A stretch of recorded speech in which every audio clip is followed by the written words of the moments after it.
Here's your friendly reminder that we create the chaos that we are accustomed to, so we have to choose to alter and shift every belief, every thought, every narrative, every notion that is rooted in scarcity, lack, depravity, insecurity, that is rooted in, identified, and defined by the past.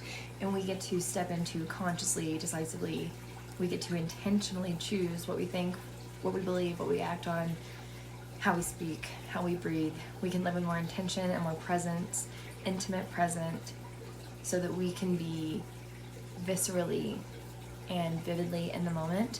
And from that, we can realize that peace, love, creation, rest, play, organization, all those things, all the different aspects can come into unity, come into one, and the abundance and the guidance and the process that you need can come with a lot more ease. The process of working, the process of paying off debts, the process of earning or achieving something can come with ease. And while it's more about being and raising your vibration rather than it is earning, achieving, or becoming worthy of something, obviously, logically, everybody's got to work to make money. We have to pay bills, we have to pay off debts, there's things that we have to do, whether it's for ourselves, others, or our lifestyle, that are analytical and strategic. There's work related. But for me, I've experienced a lot of dread and loathing, even when the day-to-day that I get to do is actually really easy and nice. So your outer reality will reflect your inner world. So no matter what you have to do, you can step into manifesting, creating, becoming, earning, or achieving, or working with ease, and let the process of that creation, let the process of that work, let the process of that goal be enjoyable.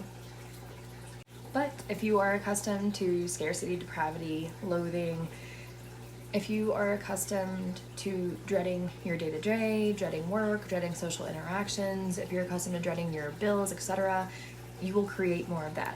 You will create the chaos that you are accustomed to. And that can be in relation to love and relationships, that can be in relation to money.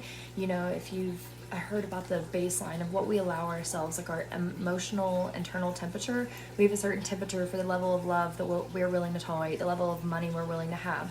So if we're not accustomed to having money, to having love, to having safety, to having play, to having stillness, to having relaxation, we will create chaos, overspending, overconsuming. We'll create a deficit, we'll create withdrawal, we'll create isolation, and we'll create distance.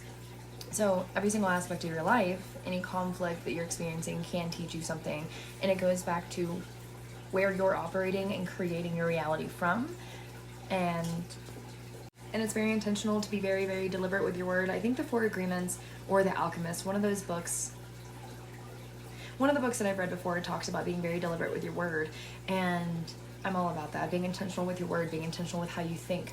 From the reticular activating system in our brain to the idea of law of attraction to the idea of quantum energetics and bioenergetics and quantum biology. All these different studies, from woo-woo and metaphysical to science and factual, proves that our thoughts create our reality. Our thoughts affect who we bring in, what opportunities we bring in. Our thoughts directly impact what we will be able to perceive. Our brain looks for evidence of what we believe, so whether that's lack or whether that's abundance, we're going to find that.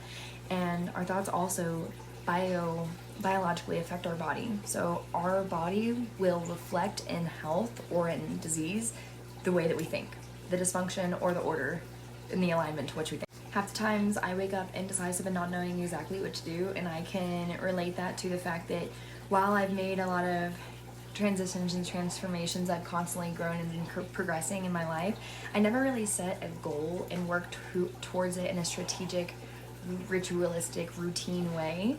And so it's like I have all these things I want to do, need to do this, that, and the other, from debt and work and finances to creativity and writing and wanting to do more and share more of myself. So I have to integrate these things. I have to integrate the rational, the practical, and the airy, whimsical, creative, flowy side of myself. And a lot of times when I'm realizing that I'm feeling indecisive, I realize that there's a lack of structure, there's a lack of stability, there's a lack of clarity. And I've talked about it before that I used to reject structure and stability, and now I realize that structure and stability actually aids us in living our dreams and creating the reality and the impact that we want. So while I left this video with an abrupt end, I'm just going to leave you with what you believe is what you perceive is what you experience. Your thoughts and what you focus on, the narratives, conditionings, definitions, and things that you associate yourself with, bioenergetically affect your body's chemistry, affect your health, and affect what you bring into your life. So elevating your thoughts and consciousness elevates your life.